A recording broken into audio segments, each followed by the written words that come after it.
Hey everyone, welcome to the FilmIn5D podcast. This is episode 4 of the FilmIn5D podcast. Welcome back.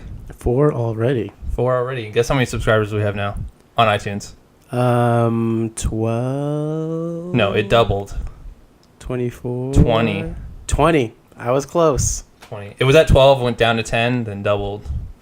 So yeah, keep subscribing on iTunes. If you're watching this on YouTube, go support us over there. And if you don't listen to podcasts, go ahead and download it for us. So rate, comment, and subscribe, as they say. That's to help pretty us cool. out. Yeah. I'm like talking to a room of 20 people right now. Yeah, and we actually, for the sake of making the podcast sound better, we got some new gear.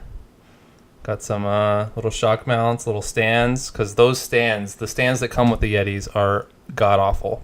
Any kind of, like, shuffling sound, it just automatically gets picked up. Like, I'm doing this right now, you probably can't hear it on your end. It's just, before it was loud. I mean, I had to edit this stuff, and it was obnoxious. Mm-hmm. And it kind of looks cooler now. We kind of changed our setup. We're using my TV now instead, which you can't see the whole thing, but whatever, it's just the logo. So yeah, all good stuff. Briefly, I'm going to go over all topics. We have a lot to cover today, actually. We're going to be talking about NAB, which is happening this week. We're recording this on a Friday. It just happened. So Monday, when this gets released, it's going to kind of cover everything that happened. Oh, all we're the going to new be current. stuff. Huh? We're going to be current. Kind of. We're going to talk about the new Star Wars trailer, because why wouldn't we? We're going to do a tutorial, and I've kind of been doing tutorials on kind of software stuff, which for the people listening in the car, I don't think it's that helpful, so I'm going to try to move away from that a little bit, as much as I like to show on my screen. Originally, when I was going to do the tutorials, it was going to all about for the YouTube. I was going to cut it out of the actual podcast, but it doesn't really flow. For the YouTube. Yes. So, I'm going to do one about exposure, which is a very basic thing, but I'm going to cover all the parts of it. Remember when we covered exposure on FilmIn5D? Yeah, like crushing the blacks and... No, but like remember when we actually, for the very first time, when we were total scrubs, did exposure before we even released the show? It was episode 4. Remember, I was haunting you and killing you and stuff. Yeah. And we did the episode on exposure. Mm-hmm. So, not that it was related to me haunting you or killing you, but that's how the show was back then. Mm-hmm. Then we're going to talk about, or you're going to talk about 4D cinema, which I have some strong opinions about. So when we get to that, that'll be an interesting argument, I think. It's the future. Yeah. Remember when 3D was the future, like 2 years ago, and then now 4K is like the legitimate future, and 8K and all this stuff? Mm-hmm. And then we're going to play a new game, which has, not a new game, we've played it before, but now it has a new title, temporary title, called Do You Even Film, Bro?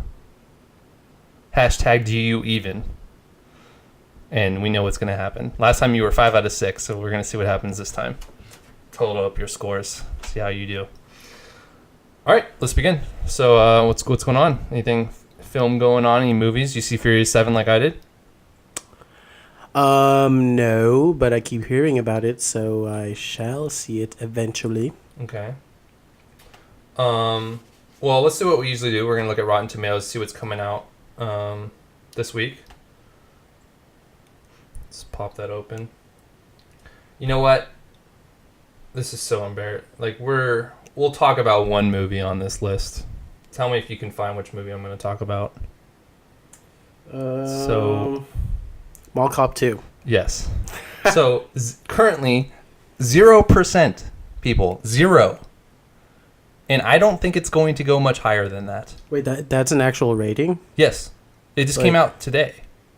Like, it's not... Like, it's not like it hasn't been rated yet. It's actually 0. No, it's a 0. Are you serious? Now, granted, it doesn't have that many reviews. It has 37 because, I mean, how many people actually want to go see it? But the interesting thing is the audience score is that 59% of people liked it. This is my problem with America, guys. Guys and gals. 59% of people saw Paul Blart Mall Cop 2 and liked it. They thought, you know what? I just spent $12 to see this movie, and it was worth it. Well, Think about that. okay, to be fair, though, who the hell is going to go see Mall Cop 2? Probably people who liked Mall Cop 1, so maybe there's something... Like, I didn't even know there was a second one being made. Like, what the heck? It's... I mean, I'm just so sick. I'm tired of... God, what's the guy's name? Kevin James, freaking Adam Sandler. I'm tired of these guys' humor. It's just so stupid. It literally appeals to the 1 in 4 Americans who are retarded. Like, literally. Their humor is designed for the retarded people. Sorry to use the word retarded, but they are literally retarded if they like this movie. They're not mentally retarded. They are literally retarded. If that makes sense. Doing a disservice to actually, like, actual mentally disabled people, though, by grouping them together. I'm separating them. I'm saying they're not mentally retarded, because a mentally retarded person knows better than to go see this movie. It's just so sad that so much money and resources get poured into a movie like this. I mean, the goal, I hope to see that this weekend it doesn't make any money, but I have a feeling I'm going to look up and it's going to make $20 million, which is just crazy. Mm-hmm. I don't want to talk too much about this. This is an embarrassment, but I just wanted to show a 0% movie because we have one in the works right here. I noticed you mentioned their comedy. Like, what exactly do you not like about their form of comedy? It's this very, I wouldn't call it dry humor. It's very, it's not witty. I think the new like hipster comedy or the comedy that people like a lot, younger people like us, is like witty kind of comedy, the comedy you got to think about and then you're laughing. These are just, it's almost like slapstick comedy. Like, it's funny because he's fat and he's crawling on the ground. Like, you know what I mean? It's more like the old school 1920s, 1910s slapstick comedy where they didn't even have audio. So basically the only comedy you could do was like, let me just hit this guy over the head and everybody laugh. So that's how I kind of view their comedy now. It's like, it's good for the retarded people because they will get the jokes. Whereas like the more smart, funny comedies that we like 21 Jump Street. What made us laugh about 21 Jump Street? When the cars were supposed to blow up and then they didn't blow up, and then the second time they didn't blow up, like dun dun, it's like no blow up, and then the third time when the chicken's freaking car, and then that thing just explodes like a freaking bomb. So I mean that was funny to us because it's like they're making fun of an action movie, so like we totally get it. And I think like these movies like these Adam Sandler movies and Kevin James movies are just more direct and just overdone. I don't know. Let's move on. This is ridiculous. Spending way too much time. Okay, so I'm going to pull up the Star Wars trailer. Guys, if you have not seen this... Dude, I'm pretty sure everyone's seen it. I know. Let's see how many views it has. Okay, it's up to almost 30 million views. So let's go ahead. I'm going to turn my sound on. Or maybe I won't. I'm just going to play it.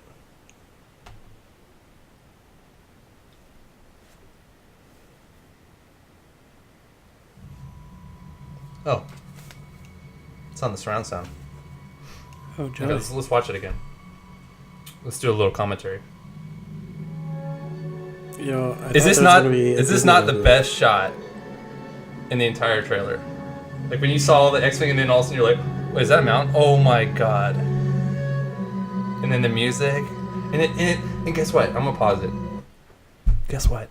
It's shot on film. Star Wars is shot on film. As much as I'm a proponent of digital, George Lucas overdid it. I mean, it was ridiculous how many digital... I think every single clone trooper was digitized. There wasn't a single real one. The entire like Clone Wars and third movie. What? There isn't like one? Huh? Not even for like close-ups or something? Well, I mean, the faces were real, but it was still like on a fake body. It's like they were, like he just did it to like prove a point that this is possible. But it looks so ridiculous and it looks so, and this is all real. And it's shot on film and it feels like the original movies, like just the shot. Let's continue. The Force is strong in my family.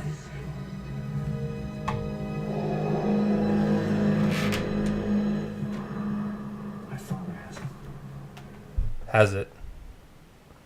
Has it. Yeah. Dude, because he's still alive in the Force. I have it. But is it Anakin? Like the fucking... Excuse my language. hating Christians. I hope not. Whatever. My sister has it. It's not Leia. It's someone else. You have that power too. So we have a new Jedi then. A younger Jedi, potentially. Dude, we're all Jedi, man. Oh, do you see who that was? We saw like all 4 main characters right there in like 3 shots. Sword Wait. guy, pilot, and You know who the pilot's played by, right? Well, you got Daisy Ridley right there playing Rey, which we don't know her last name. Hint, hint. Johnny Boyega playing Finn. It's rumored who's playing the Sith guy. I won't say the name because it might be Adam Driver. Nobody knows. And then playing the fighter pilot is a great actor, probably the senior actor of the new characters on this movie, who was in a movie I just saw that I really enjoyed with Jessica Chastain called A Most Violent Year or something. It was an interesting timepiece movie. Oscar Isaac. So keep an eye out for him. He's pretty good. He's going to play the pilot, the best pilot in the galaxy. he's got 2 first names. Whoop, whoop. I just missed it, but there was a bunch of stormtroopers, and it looked like they were doing some Hitler Reich march stuff with some guy in the background. Like a new emperor or something. Potentially. TIE fighters. Weird loves TIE. That was a TIE fighter destroying a bunch of stormtroopers. There's Johnny Boyega in a stormtrooper outfit. Oh. Silver. Come on, what's your commentary on this? The new little BB droid on the Millennium Falcon? Yeah, it's all pretty magical. Oh, they're helping each other. Millennium Falcon, everybody loves that. I mean, even that shot, it's like the original Star Wars, like with the pilot, like, you know, controlling and shooting. It's like none of that was in the new Star Wars movies. It was just all this super. It felt like the original Star Wars movies were like way in the future of the old ones. Like not only the technology they had, I mean, it's like, and then their excuse was, well, the Empire kind of took over and took, you know, whatever. But no, they just like needlessly put in a bunch of like high fancy stuff. They turned the Force into a scientific thing, midichlorians, instead of like a religious, like spiritual thing, which was just ridiculous. Like, oh, he has 14,000. Like, come on. Anyways, and then the part that everybody likes. We're home. It's a freaking Star Wars movie. I'm so excited, dude.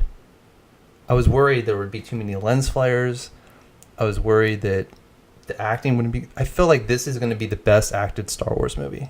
I'm saying that right now, based on who's in it, and what I've seen from them, and like Johnny Boyega and Daisy Ridley are pretty new, but Oscar Isaac, the people I've seen, Adam Driver, like the chick from Game of Thrones, who we think is one of the characters we're not going to say because it could be a spoiler. I feel like it's going to be the best acted. It might not be the best directed. We know which one's the best directed. You know, Empire Strikes Back. But so, what are your thoughts on this when you saw this? I thought the final shot was kind of predictable. He had to throw it in there, though. Yeah, but it's like, yeah. I didn't enjoy. I didn't like, you know, go crazy for it like everybody else did. I thought it was cool. It was like I was wondering what it would look like, you know, to see Harrison Ford at that age do it. I think they're gonna be able to pull it off based on seeing that now. I'm a little bit more worried about Princess Leia. I mean, she's kind of gotten pretty. Jenna, or is it Jenna Fisher? No, not Jenna Fisher. What's her name? Fisher, whatever. I don't know why I don't know her name, but she's gotten pretty old. You know, like she has not aged well. All the drugs and whatever, drug use and stuff. So I feel like she'll be more like a kind of a sit in the throne kind of queen role. She's not gonna be running around or anything like Harrison Ford will. Luke Skywalker, probably same thing, more like Obi-Wan Kenobi role. Old Obi-Wan Kenobi. So yeah, I'm really excited. I think this is going to be potentially the best movie of the year. I don't know. I'm just sad because I don't really want to wait for it. I know. Yep. They were thinking about releasing it in summer, but I think they're going to hold off till Christmas. I think they know that gives them the best. Like summer, there's summer blockbusters, but the movies released around Christmas time get the most money. Because summer, people take vacations at different times. Some people take a vacation in June. Some people wait all the way until September. But for Christmas, everybody's off. At some point during December, everybody takes a little vacation. So you release it, second week of December, everybody's going to go see it during that month. And it's going to be one of the biggest months ever, I think, for a Star Wars movie. Do you think this could be one of the highest grossing films of all time?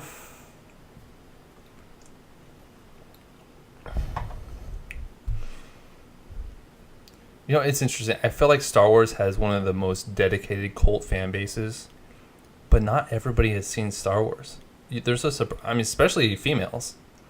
There's a surprising amount of people who've never seen a Star Wars movie. It's hard to say that because the fans are so crazy and dedicated and all this stuff. There's been 7 movies now, but you'd be surprised. I feel like, it'd be. I think that it has the potential to break the record for the first week, but in terms of breaking $1 billion like Avatar did, I don't think it will. I don't know. I feel like I don't know what you would call it, nerd geek culture type thing is a little more mainstream now. So I think something like this would be... Well, the hype train on this, there was no Twitter or even Facebook in 2005 when Episode 3 came out. And I went to go see Episode 3 in theaters. I waited in line, for 6 hours.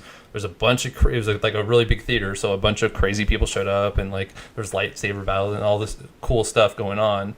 I was, not even really into Star Wars. I was kind of embarrassed. I liked the originals from when I was a kid, but I didn't like the new ones so much, so I kind of was iffy about seeing it, but I got talked into seeing it. But I feel like this is going to be even bigger this time. Well, yeah, definitely, because I feel like by freaking YouTube Episode 3, it just kind of got dragged down. People are especially hating after on that it. second one. Mm-hmm. Yeah. But this, from what people have seen and what people are saying, it's kind of going back to the roots type of thing. Mm-hmm. Yeah. Okay. Well, yeah, we're excited for it. There's a lot of theories that we have. I only know one potential big spoiler that my uncle, who's read all the books, told me years ago, that I can kind of guess from the trailer, who's who kind of thing, based on what happened. This takes place 30 years after Return of the Jedi. They've done it. They've written the script based on the fact that everybody's 30 years older. So it's gonna be cool. Maybe the Empire was destroyed. The Emperor was destroyed, but maybe not the Empire. Maybe the Empire's kind of been rebuilding itself, and 30 years is when Star Wars is happening again. I'm just hoping. My last point. Please no politics. Please no space, Star Wars, politics, Trade Federation bullcrap. Please, it's called Star Wars. We want to see the fighting. We don't want to see the council and So I'm hoping that they're done with that. I think they are. I think that was a bit of a stretch with the Old Republic and everything. I don't know. I think that was a good selling point of the original movies. No. Yeah, it brought a lot to it. It made me feel more in the universe. Watching those trade embargoes. That was really riveting. All right. Moving on. Let's pick up the energy a little bit. Because it's NAB 2015. In a world where a bunch of camera geeks get in the same place at the same time. NAB 2015. So I'm going to start off with Black Magic. If you've followed NAB over the last 2 years, 2013, 14, 15, you'll know that Black Magic is the darling of NAB. they literally announce their new cameras at NAB, whereas like GoPro and Canon, all these other manufacturers, Red, you already know about which cameras are coming out going in, and then you kind of get more details. Blackmagic literally announces like their new cameras, and they always change the game. And last year they released that 4K one that wasn't really received very well. This is their little kind of like small DSLR form factor one. They released the pocket camera, which I almost got. It's $1,000. It records it records RAW and ProRes in 1080p. So it's like a raw digital camera, but the problem with it is that because it shoots RAW and all this crazy stuff, it only lasts. It's just a small camera, probably about the size of this one. Mm-hmm. It only lasts 30 minutes, if you can imagine. I mean, it's not really useful for more serious filming, and even taking it out to take pictures doesn't last very long. So, but that was last year, and this year they had two major announcements. The first one was a micro camera, which is what they're using to compete with. Let me see if I can pull it up, with GoPro, because obviously GoPro has all those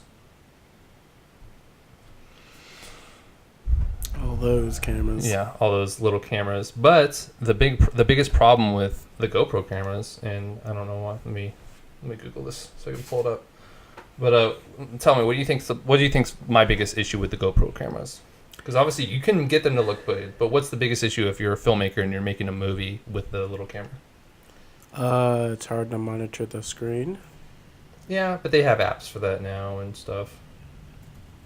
You can't really change the lens.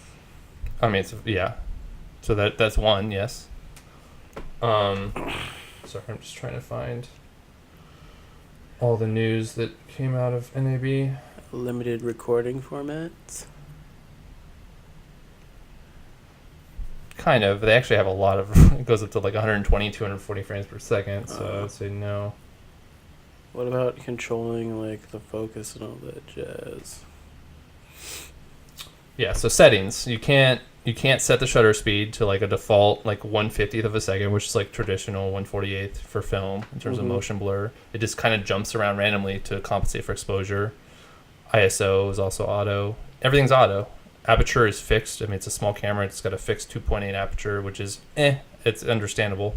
But at the same time, you can't adjust any of those settings. And the particular one that sucks is the shutter speed one. You're stuck with like a very high shutter speed, and it's just hard to get nice, smooth motion blur, smooth shots when it's just like jerking around because it's trying to keep everything in focus and sharp, and everything exposed properly. So you're saying this new Blackmagic one, you can change the settings? Yeah. So we're gonna look at that. I didn't even know they were a camera maker. Blackmagic. Yeah. Well, I mean, yeah, they didn't start off that way, actually. They kind of revolutionized the whole thing because they decided they were like among the first to use just standards SSDs to record to. And don't forget, I mean, this is a time 2 years ago when SSDs were still pretty expensive. So now it's easy to think, oh yeah, that makes sense. I mean, my Shogun does that, like all these other things do that now, but they were the first, to my knowledge. I mean, Red had their own kind of cards, very expensive cards, but Blackmagic let you use any SSD you want, as long as it was a 2.5-inch SSD. Yeah, I thought they just made like firmware or something like that. What do you mean? Firmware. Like, didn't you used to have something like that in your 5D, like some Blackmagic stuff you downloaded? That's Magic Lantern. Is that what you're thinking of? Yes, that is what Oh I'm my thinking gosh. of. No. They both have magic in the Blackmagic name. makes the live stream kind of like hubs to plug all your feeds into and everything. This is horrible. I'm not finding like what was released. I was looking earlier because I want to show it on screen. Whatever. I'm just going to Google each product. Blackmagic Micro. All right, here it is. So they show it on a quadcopter. So it's just like, hey, so you know right away what this camera's for. So basically, what they're saying is this camera is the Pocket cinema camera from last year, but without the screen. So like that's how they're able to make it smaller. It's got the same micro four thirds mount, so you can put all like your small pancake GH4 lenses on it. It's a pretty standard thing for smaller cameras. They have really small lenses, so yeah, you can change the lenses unlike the GoPro. You can change all the settings. It's got a better sensor, micro four thirds, while small compared to something like the A7S full frame, is much bigger than the GoPro sensor. Believe me, I've opened up the GoPro. GoPro sensor is probably 1/4 the size of a micro four thirds. So your low light's going to be better. Everything else is going to be better. Image quality, everything. It's double the price, and that's not including the lenses. So that's the one thing you have to consider. How much is double the price? Well, GoPro Hero 4 Black is $500 now, which is ridiculous. And this is $1,000 just for the body. But there's two versions. There's the 1080p cinema version, which is what you throw on a quad or whatever. And then there's a studio 4K version, which is $1,300, a little bit $300 more. And that's got, I think, the same sensor, but it's able to shoot 4K kind of like a GH4. So that's the one thing, is the GoPro 4 already shoots 4K in camera up to 30 frames per second. So that's already, a bonus for it.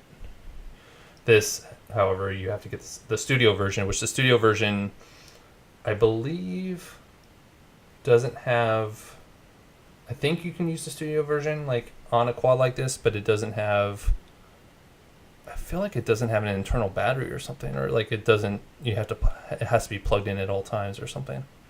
There's a reason it's a studio version, and therefore you wouldn't use it for like a thing. But the other thing is, let me scroll down here on my screen. They're promoting this as kind of like a, GoPro run and gun, camera, but it's totally exposed. I mean, it doesn't have a casing. Doesn't have a waterproof case. Like, they're showing it being used, let me see if I can find another shot. Yeah, they're showing it like being used on the side of a car. Like, who's going to do that with their $1,000 plus camera, with rocks flying up and stuff? I mean, like, right behind the tires. Are you kidding me? Like, I don't know. It seems a little bit. I say for the quad, yes, because I mean most people don't use the GoPro housing for their quads anyways, because you have to obviously use a gimbal. So for the quad, yes, but for all these other things, I'm like, I don't know. Seems a little bit far fetched to me. Like they're overdoing the marketing a little bit. So, but that's that. Nothing else to say about that. I think it's cool. They also came out with the new Ursa. Last year they've had all these small form factor things. Basically, you have the small. You start with this, and then you add all this stuff to it, and it gets really big. Last year they came out with their first full broadcast style, like $5,000 professional with everything, with the viewfinder and everything. It was called the Ursa. This year they came out with the Ursa Mini, which is a little bit smaller, but essentially you can add on stuff as you want. It's modular, kind of like the Red Epic and Red Scarlet are. Where you start off with a box, but then you can kind of add stuff on it. It actually comes in a couple models, which is I'm going to pull that up, 4.6K or 4K. So 4.6 even better than 4K resolution. Wow. Mm-hmm. It's super 35 millimeter, so it's kind of like a Canon 7D, APS-C sensor 1.6 crop from a full frame. Mm-hmm. So good size. That's like the filmic size. That's what a film camera uses, that kind of size sensor. But obviously it's not using a sensor, it's using film. So yeah, and then they got two different mounts for it. So you can use the EF mount, which is all your Canon glass. Obviously those can be adapted to use other, like Sony's or not Panasonic's, Nikon's or whatever, or other brands. And then you got the PL mount, which is like we talked about last episode with the cinema lenses and the traditional old school film lenses use a lot of PL mounts. So cool. I mean, it gives you options. I think it's cool for something that's going to be about $5,000, kind of like an entry level pro camera that you can adapt and make into a professional camera. Got any opinions on that? I'm just gonna.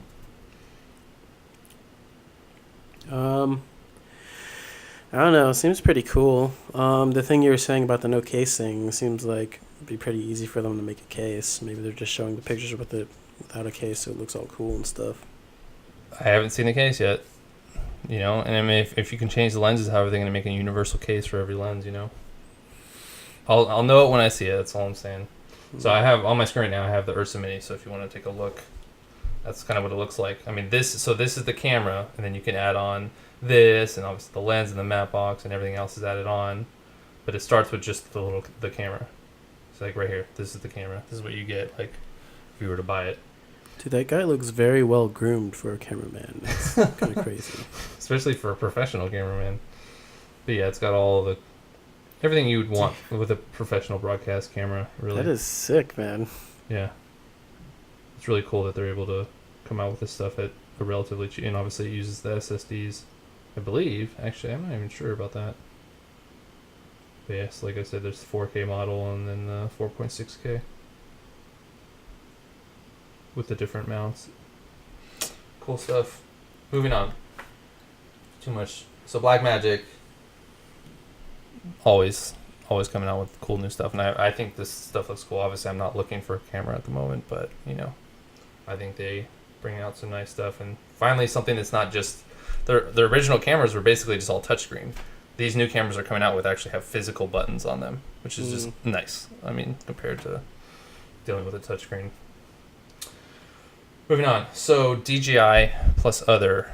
So the DJI Phantom 3 was announced last week, and it doesn't need a GoPro, doesn't need a gimbal. It comes with its own 4K camera, its own gimbal, other improvements in like terms of the motors and everything.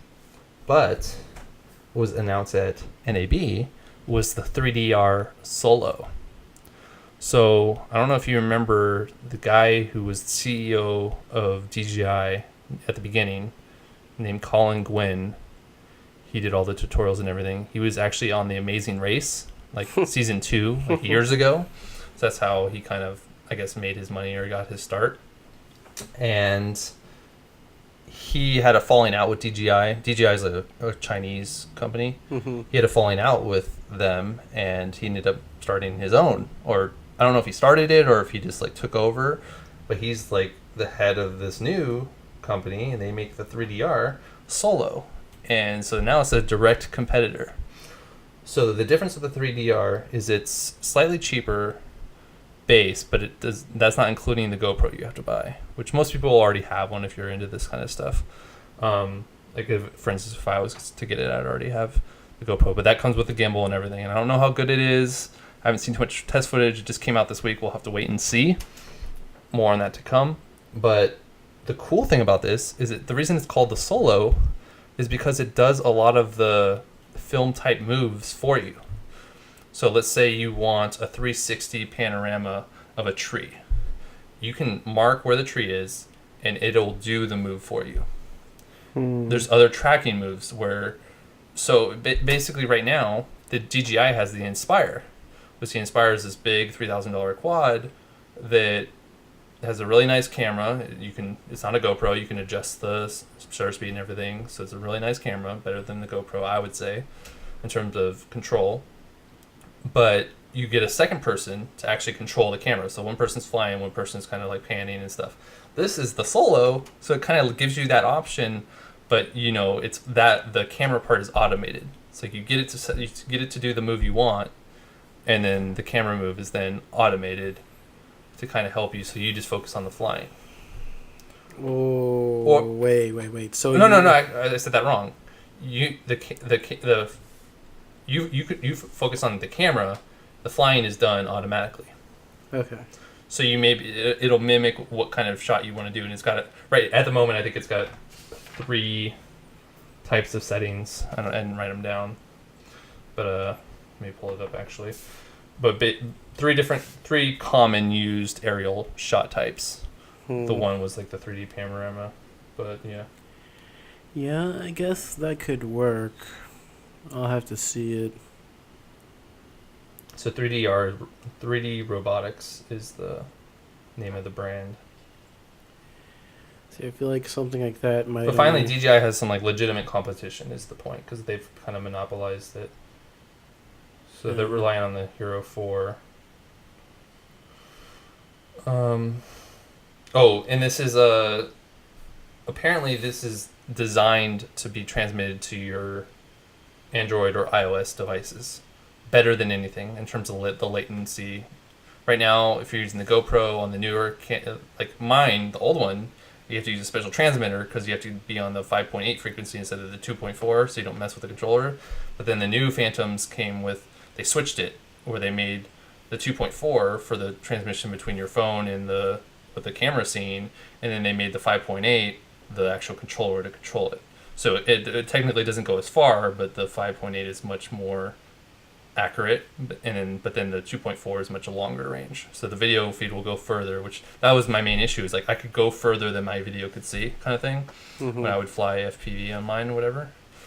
So, and now they've essentially perfected it. That's like their big selling point is how good it works, which is a device you basically already own. I don't know about that, man. What do you mean? Dude, didn't you see how our thing worked with the iPad, trying to get a screen share with the laptop? No. Yeah, controlling the script. Yeah, but that's relying on the internal stuff of these things. Whereas this, the controller has a booster inside, a radio booster. So it's going to have longer range than the one that's in your phone in terms of wireless range. I have to play with I mean, they've already been doing this. I mean, the Phantom Vision already had this, and it was already working, but it was like a little bit of latency. This one's essentially less. So, and you can do stuff like you could start recording while you're in flight, so you're not like recording when you start and then take off and then land and stop recording. You can, once you're ready to get your shot, you start recording, record, stop recording, do it again. So saves a lot of everything. It's interesting. I'm interested to see this. I mean, this could potentially be an option for me. All right, still talking about NAB stuff. It's gonna be a lot of the episode today. It's gonna be a longer episode. Might be our longest episode. Oh, and we are running out of power. That's great. Whatever. Okay. So Canon and Sony didn't really announce anything. We're not gonna talk. We talk about them all the time. We're not gonna talk about them this week. Panasonic, however, came out with what I think is one of the coolest things, and I hope the A7S does this. Anamorphic mode. They released a patch that allows you to use, instead of the crop sensor, the full sensor, and then use an anamorphic lens to then squish it back down into a wide 2.35 format. So you're essentially getting all those extra pixels from the full sensor and then squishing it down. So if I were to do it on my camera, I'd be taking the full frame. Who knows? Maybe the Shogun will be able to handle it. And then on top of that, Atomos Shogun, which is what I was going to talk about next, is coming out with a de-squeeze. So I don't know if you remember back when we had the anamorphic lens that we were trying out. Mm-hmm. The image on screen was, it looked like a picture, and it was squeezed. It was stretched. Then I'd have to go in there and squeeze it in post, and then get all those extra pixels back. But that was kind of a workaround. This is actually legitimately using the full sensor, and then squishing down those pixels. And with the Atomos Shogun, they're going to have a feature where it'll automatically squish it down for you, so you get the preview on your screen. Whereas right now, people who are doing it are kind of guessing. They see what they're framing, they see what's in the shot, but it's kind of stretched out, it's hard to focus, and all this stuff. So Atomos is kind of working with Panasonic to then squish it down. So hopefully they do this for the A7S. I think it's really cool. And I think we're going to be seeing some, this year and next year, seeing some new anamorphic lenses coming out. I know Arri Alexa, they're coming out with some, but in terms of Sony and Canon and stuff coming out with, well, not Canon because obviously they don't do that stuff, but Sony and Panasonic, coming out with some anamorphic, new, fresh lenses that are maybe a little bit more reasonably priced than the ones that are currently available. So that's awesome. I think both those companies are awesome for doing that. I mean, Panasonic GH5 should be coming out soon. We don't even know. Seems like they release a new one every single year, so why not this year? But here it is a year later, and they're already still doing legitimate firmware updates. Oh, and then they also got rid of because with A7S we have S-Log 2, which is a really good flat profile format. The GH4 had Cinelike D, which is kind of flat, but not really. Like you lose a lot of the highlights in the sky or whatever. They just came out with kind of their competitor to S-Log2, giving them I think an extra 1.5, 2 stops of dynamic range or something crazy like that. Freaking awesome. And you don't have to put the ISO at 3200 like you do with A7S, which is almost impossible to use outside. So yeah, so that's another feature they added. So more dynamic range now. The GH4 is an awesome camera. I'm just not a fan of the final look of it, but with the anamorphic, I don't know. Maybe now it'll be more filmic than the A7S. I mean, anamorphic alone kind of gives it an edge over the A7S, in my opinion, in terms of film look. Not necessarily image quality, but film look. So yeah, that's pretty much, the final thing. I didn't do a quote for this week. You don't have one prepared at all? No? Do you got any movie quotes? Think about that. I'll be back. We should do a Star Wars theme one. What's your favorite Star Wars quote? Think about it. We'll talk about the end. The final thing we talk about. Okay. I'm gonna have to stop that recording soon. Okay, so the last thing that I saw, and kind of the big thing of the weekend or the week, was the Red Rock Micro Halo Follow Focus. I think I'm saying that right. Now, I'm going to pull it up on my screen because it's just so interesting. So I was telling you a little bit about this. Would you care to explain it to our viewers? From what I understand, it has some sort of radar sensor thing, and then it actively monitors the distance of subjects, and then it also digitally imposes or whatever, a little halo thing that kind of illustrates where your focus is in the 3D environment. So it's I want to focus on this person. Boom, I make the line go into that person. So here it is, right here. This is what I was talking about. So here's your 3 subjects. Say that it's a set, a new set or whatever, and then you have the halo, kind of here's your follow focus, and you adjust it, and it'll just show you your feet and everything. But you can, and then the cool thing is, if you're using autofocus, and I don't know which cameras this is going to be compatible with, but let's say you're using autofocus, you can hit the dot that you want to stay locked onto, and then as they move, the follow focus will do its best. Now, follow focus isn't good for film because autofocus isn't good for film because it obviously overshoots it to then guess where the focus is. But I think this will work even better than that. It might keep a nice even focus, but regardless, I think this is such a cool thing. It's a little bit too scary with the futuristic of it. You're not even looking at the actual image, but technically a focus puller, camera assistant, normally isn't looking at the thing anyways. They're just trying to get their marks in focus and hitting their points and everything. If instead they have this thing and they're kind of just I'm holding focus on that. Oh, I know I'm supposed to switch to there now, and I think it's just totally awesome. I'm interested to see it in practice. Yeah, looking at it, I'm kind of surprised there isn't adequate technology for this already. It seems there is an app for it, on an iPad, the iPad app, and there's certain things that I think I guess it tracks your phone or something. I don't know, but this is it gives you the screen, it gives you the software, the best software for it to do. So yeah, I think it's cool. Really interesting technology. Moving on to real quick, Red. They usually have big announcements. They just announced an 8K camera. The first, to my knowledge, 8K digital camera. It's called the Red Weapon. And now there was the Red Dragon before, which I believe was a 6K camera, and you can actually spend $10,000 to upgrade that. Now these are it's an $80,000 camera or something. You could spend $10,000 to upgrade that sensor to this one. I don't know how much actually changed, but now it's 8K. So, which for TVs, I don't think is going to be the future. Unless you're getting huge, big TVs, but for theaters and making movies, I think 8K could potentially be the limit or where you want to go. I'm not even sure there is a limit really. at the end of the day, the more pixels you add, the more you can kind of adjust in post. Because you can always scale it down. If you can record in 20K and scale it down to 4K, and it'll look more detailed and whatever, or you can zoom in on it and keep all that detail. Mm-hmm. The problem is going to be lenses. I mean, lenses have to keep up with this higher resolution. I mean, there aren't even cameras that shoot in 20K. I think 8K is pretty much the limit right now in terms of what glass can handle.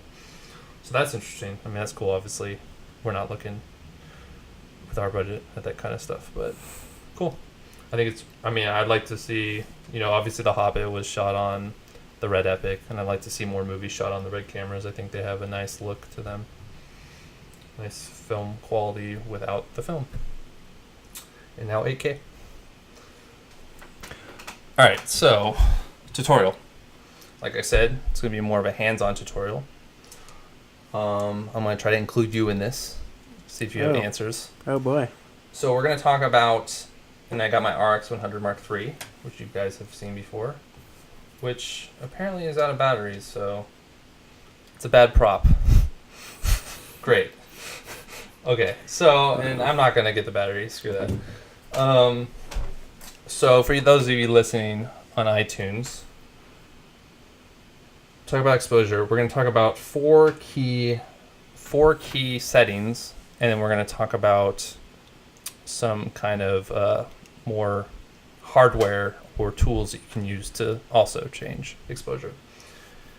And so obviously exposure, I'd say just the theory of exposure, the rule of thumb, if you will, is you expose for the skin tones. Right now on screen, we've exposed for our skin tones. Our skin should be generally exposed, not too hot, not too overexposed, and not too underexposed. Mm-hmm. Photography is different. Photography, a lot of overexposure is done, but with wider shots like this, where you want to have details all over and shadows and highlights. When you watch a movie, you can kind of see everything. It's not like things are just super dark or super overexposed. Everything just looks nice and even. Mm-hmm. So, and a lot of that's done in post with color correction and all that stuff. But in terms of actually setting up your shot and exposing, there's 4 key settings. Shutter speed. What's shutter speed?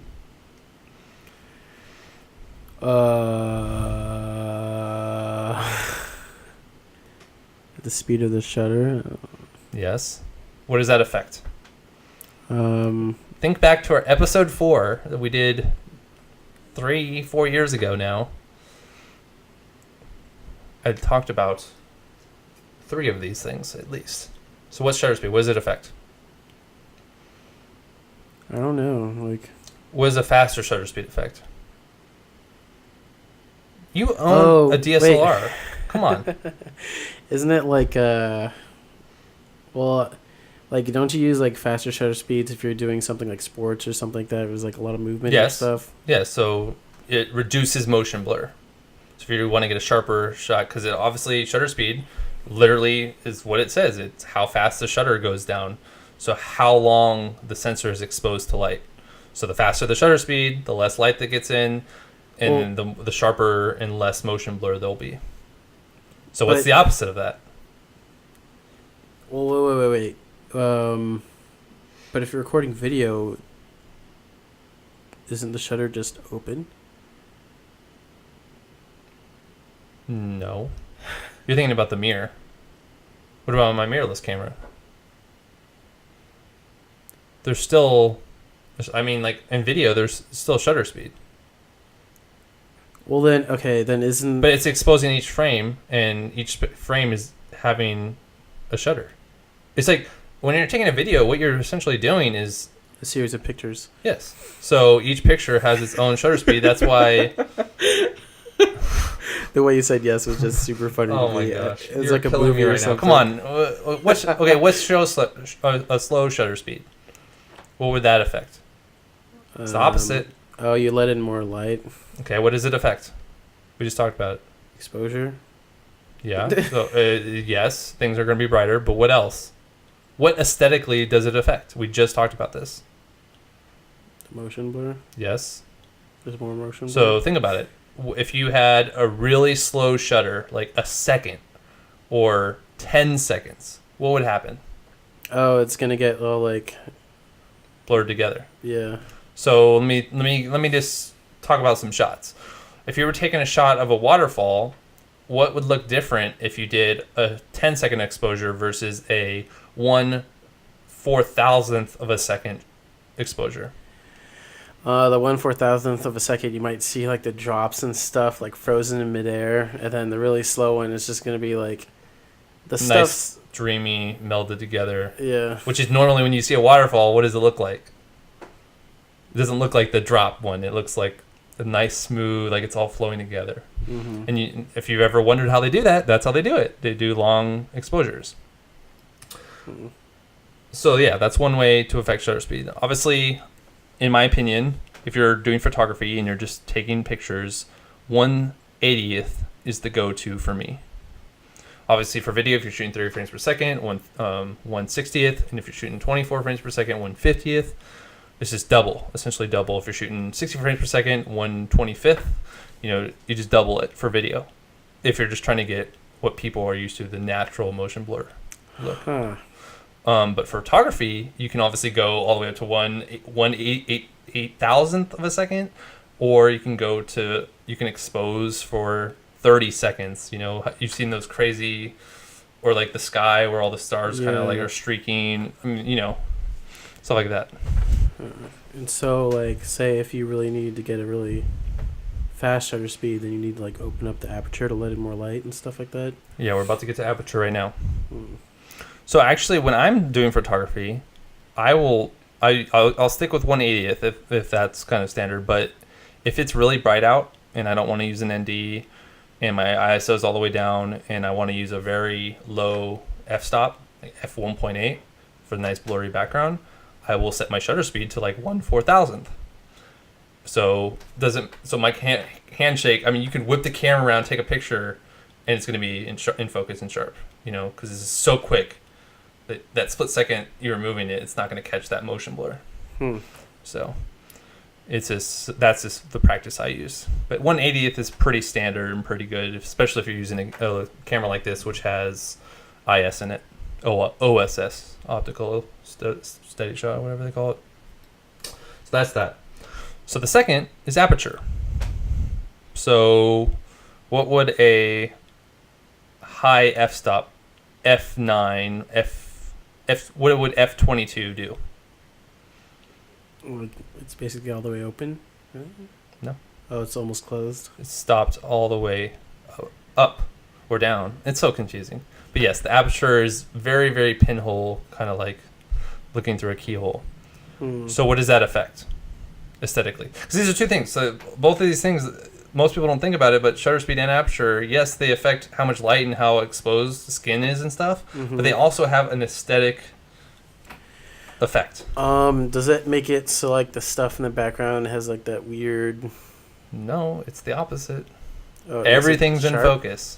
Oh. Deep focus. If you're doing a wide shot, you put it at f18 or whatever. Everything's in focus. Oh, that kind of makes sense because like the pinhole thing, you can like look through a pinhole and then you can see if you don't have glasses. I never thought about that. Yeah. And then so what about the opposite? What if you're shooting at f1.4 all the way down, stopped all the way down? Then the focus is going to be really shallow. Shallow, and what else? And there's going to be blur in the background? No, what else? Not aesthetically. Oh, you're going to In get terms of exposure.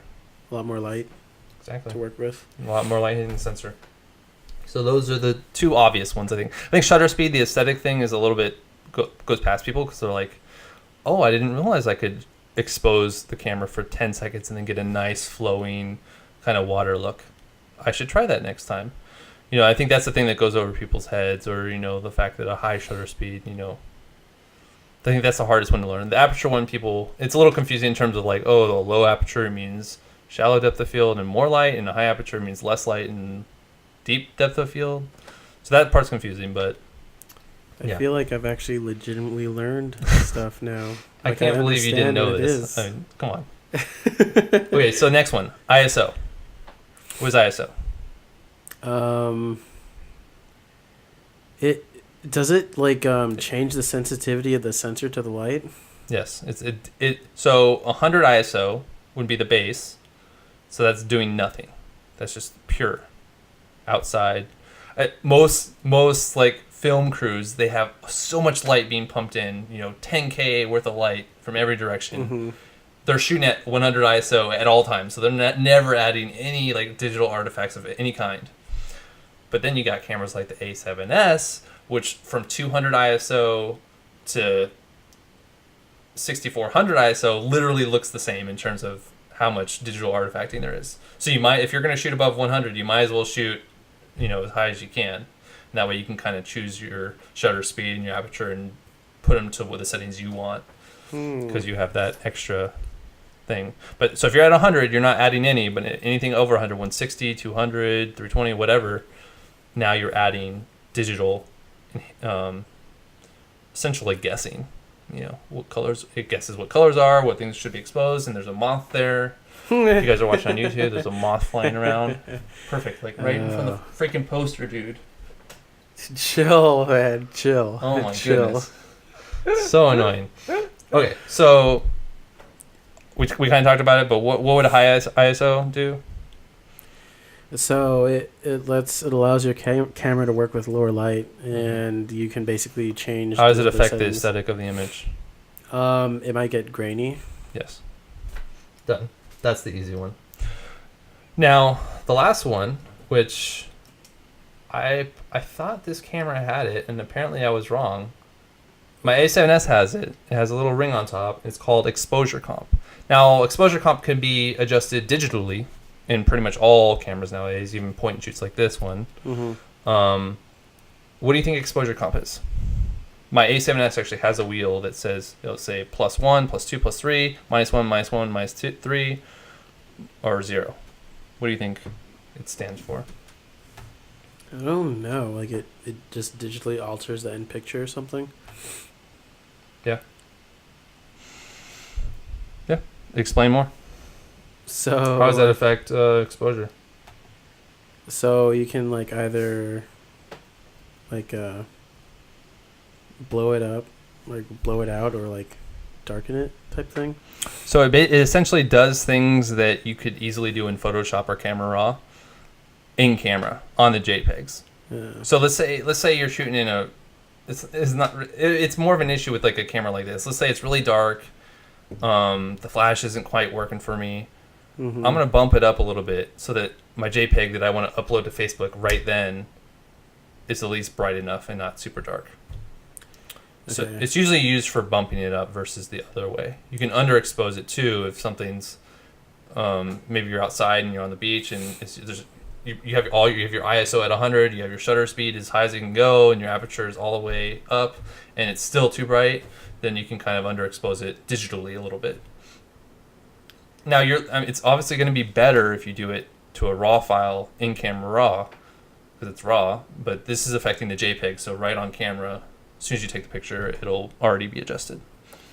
So that's more used for photos in terms of exposure. You wouldn't normally use that unless you're using something like S-Log, which is like right now we're shooting -2 exposure. Just because it kind of retains some of the highlights a little bit better.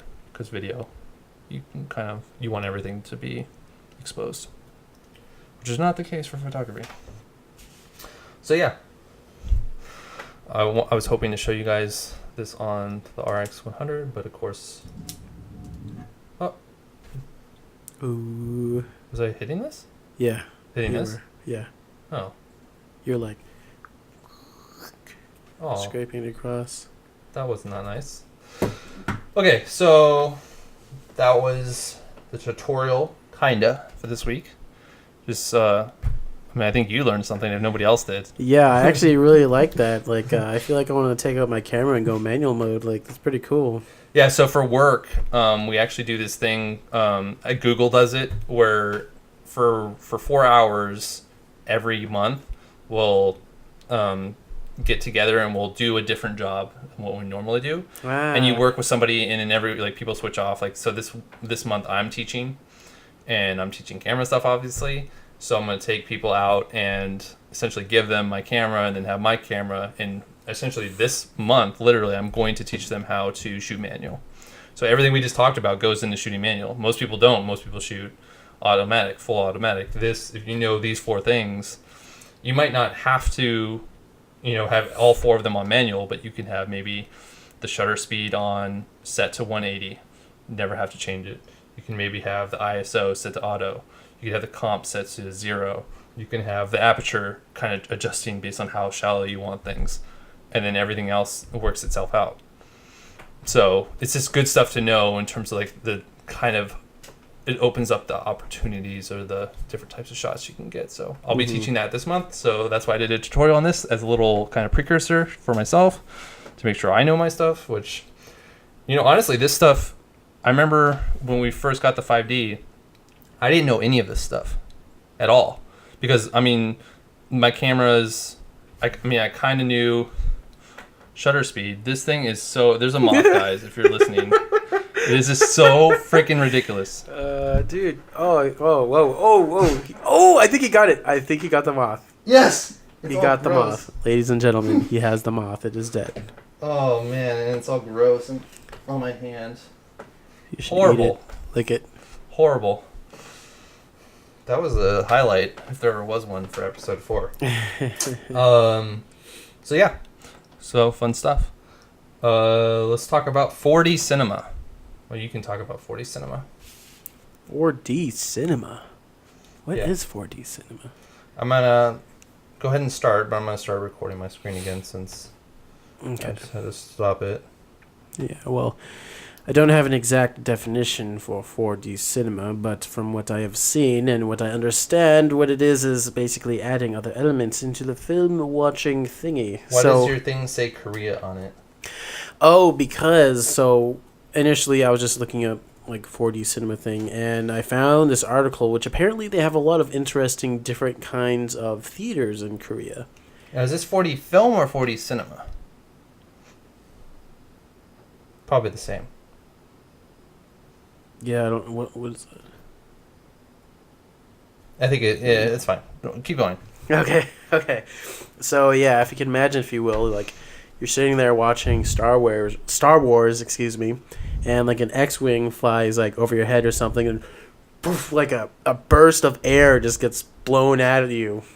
So like, I feel like I've experienced this at Disneyland Yes, in yes. 3D, and so does it also have to be in 3D then?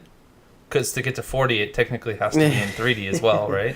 Yes, I guess technically it would have to be in 3D. So but like, I hate Honey, 3D I movies. Shrunk the Audience from Disneyland. Yeah. Oh my goodness. Yeah. I feel, never have I sat in a movie theater and said to myself, I really wish somebody would spray water in my face right now. It's such a gimmick. It's like you go to soaring over California at Disneyland, and you have the wind blowing in your hair, and then you go over the water, and the water shoots up at you. It's cool the first time. After that, if I had to sit through 2 hours of that, I don't know. That seems like it. I am totally against this. Oh, okay. Well, I first of all, love the Illumaroom idea. Illumaroom, it seems like they could do it easily. They could do it with algorithms. It just enhances the experiments. It stops you from losing focus or looking around the room. It kind of just envelops you. This seems like such a gimmick. It seems like extra work. It seems like, ooh, 3D. Let me grab the 3D out of the screen. Sell me on it, please. Okay, well, yeah, I feel like this, I probably wouldn't want to see this standardized between all theaters, but I could definitely see this being something like a trump card, like a specific theater has, It's like, come to our theater, we have this custom programmed experience for this movie.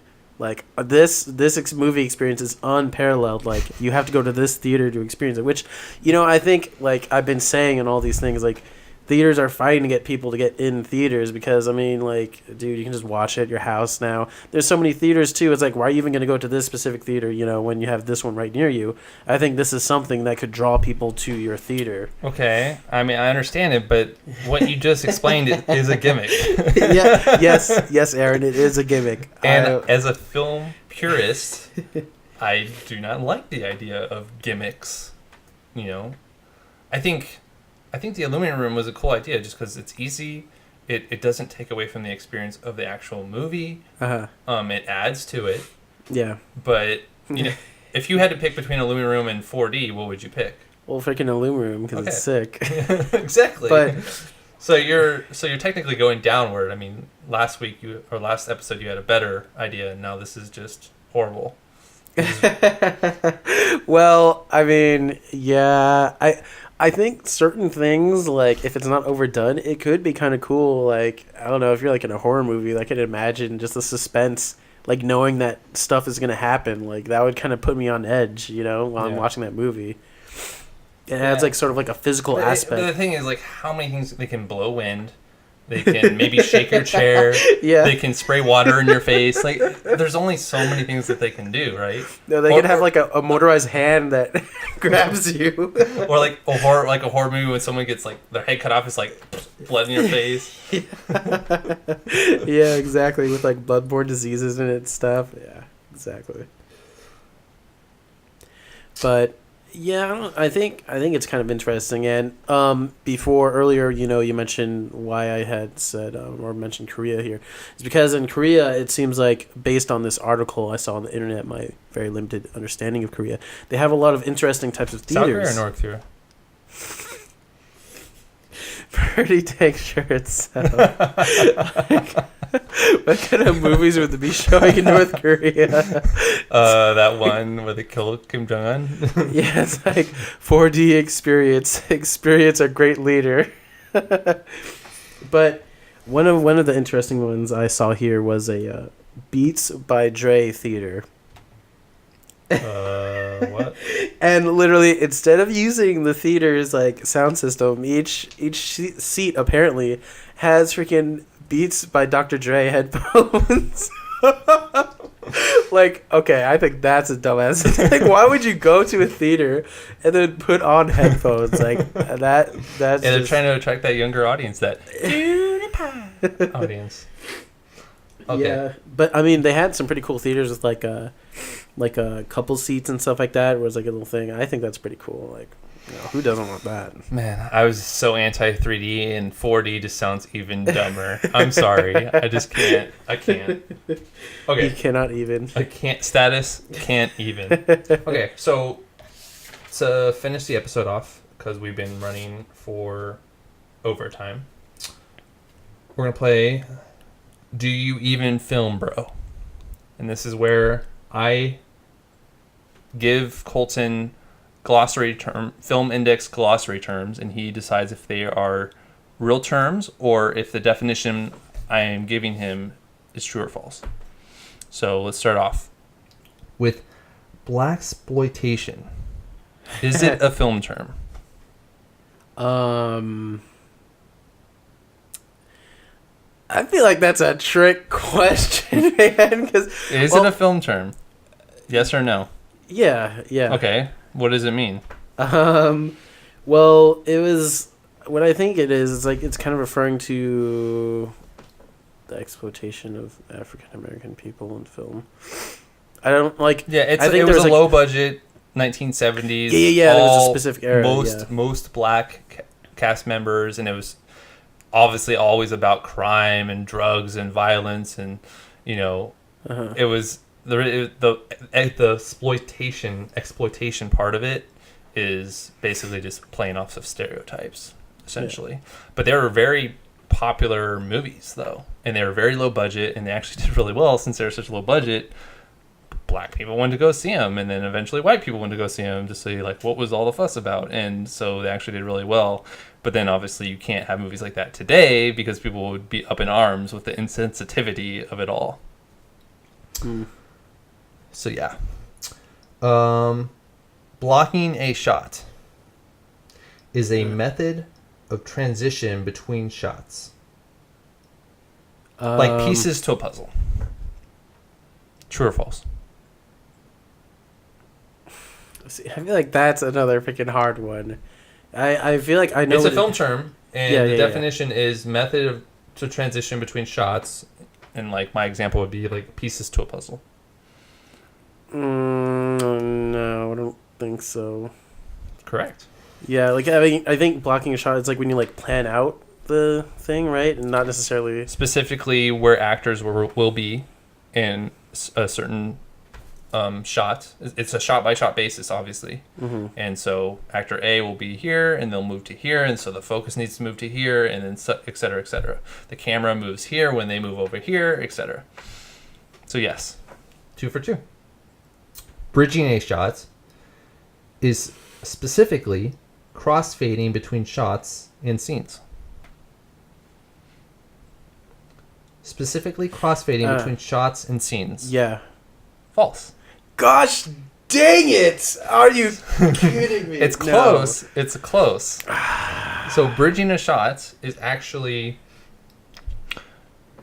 it's a part of match on action where when you're changing scenes, so you're going into the future, you're going to the past. Yeah.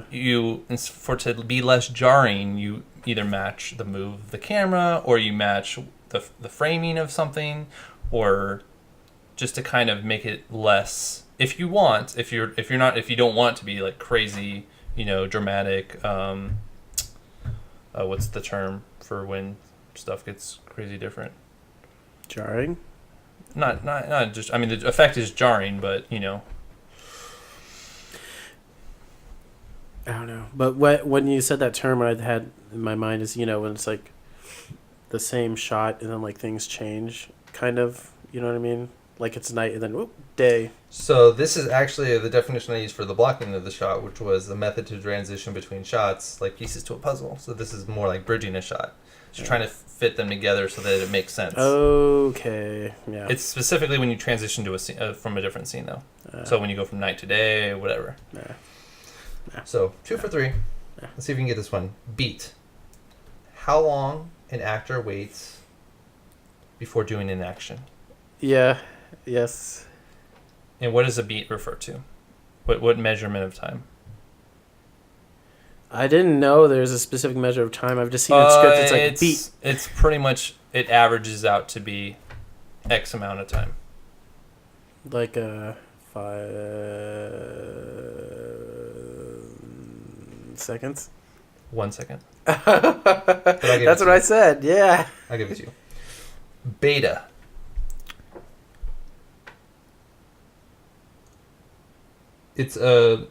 Beta refers to it's a short abbreviation for an older format of movies. Like Betamax. I don't know what the heck that is. True or false? Dude, there's another flying thing. Don't worry about it. This is the last question, then we're done. Yeah. True. Yeah. Betamax. I feel like I made it easier on you the way I asked the questions. I didn't do enough. Is it a film term? I gave you too many definitions. But that's fine. Good job. 4 for 5. So that brings your grand total to 9 out of 11. 9/11. 9/11. Oh, never forget. Oh my gosh. Okay, so we are way over time, but we said we'd get you guys a quote. It's Star Wars celebration weekend this weekend. So I figured I'll go with my favorite Star Wars quote, which comes from Obi-Wan Kenobi in one of my favorite Star Wars films, A New Hope. Strike me down and I will become more powerful than you can possibly imagine. That is on your screen. That is not fair. What? It's on your screen right there. Duh, I looked it up. How was supposed to think of it? Do you have a better quote than that? Luke, I am your father. No. Lisa, Jar Jar Binks. Sure. There's mine. No, we're ending the podcast. All right, guys. So please download this on iTunes. Just search for FilmIn5D. Rate, comment, and subscribe. Yeah. We need more than 20 subscribers. We need to double that again. Go to 40 by the next episode. Just 2 weeks from now. Hopefully we can do it. We got all this. We invested all this new equipment. We're constantly going to be changing the format and segments of the show. Oh, there's one thing I did not talk about, which I'm just going to add. And it was kind of NAB, but Adobe always comes out with like their new kind of updates to their CC, which is constantly being updated nowadays, because it's a subscription service. Yeah. We talked about three-way color corrector the last episode, and it's now going to be obsolete because they are adding legitimate color wheels directly into Premiere Pro, which is amazing. So we talked about speed grade in After Effects and all these different better programs to color grade. Yeah. But they're putting something that's for free included inside Premiere. Legitimate color wheels like what you would use in speed grade. And so I'm going to do a YouTube video on how to use that when that finally gets released. So yeah, I love that feature. Every time they add a feature that was in one of their programs and then put it directly into Premiere, like when they added the stabilization and masking and all these other things, green screening even though it's not that great, it helps so much for someone who uses Premiere Pro every day. All right, that's it. Like I said, subscribe on iTunes. Subscribe to my blog on WordPress at FilmIn5D.wordpress.com. You still haven't written anything on there, which is probably a good thing. Or else we'll be getting articles about Cinema 4D and all this stuff. Jesus. The good stuff. That would be so bad. But yeah, maybe we'll get you an article on there. I just released my second fan trailer by popular demand. I think this one, the one I made about Edge of Tomorrow, is good. I had the same struggle of not having access to all the audio, and even the ones I did, it kind of didn't. Once I started going with what I was going, which was basically just showing the two main characters and their kind of building relationship, given the fact that, spoiler alert, but not really, she dies. He has to watch her die thousands of times, but she is only living the same day once, essentially. Whereas he's living it over and over again, remembers every time she dies, and then how bad he feels that he can't save her. So that kind of builds into the end when I'm not going to spoil it, but if you've seen the movie, definitely check it out. If you haven't seen the movie, check it out, then watch my trailer. So I just kind of focused on their relationship, and I kind of liked it and thought it went with the song. So check that out. I also did a blog about it, talking about some of my challenges with that one. If you have any requests for another video to do, give me a shout out on Twitter, twitter.com/FilmIn5D. Send me an app mention and I'll make it. Do you have any requests? Do you have any movies you want to see me do like a music video / fan trailer for? Offline that. We'll talk about that. Okay. We'll see if Colton can come up with anything. Okay. All right. See you next week. Deuces. Bye.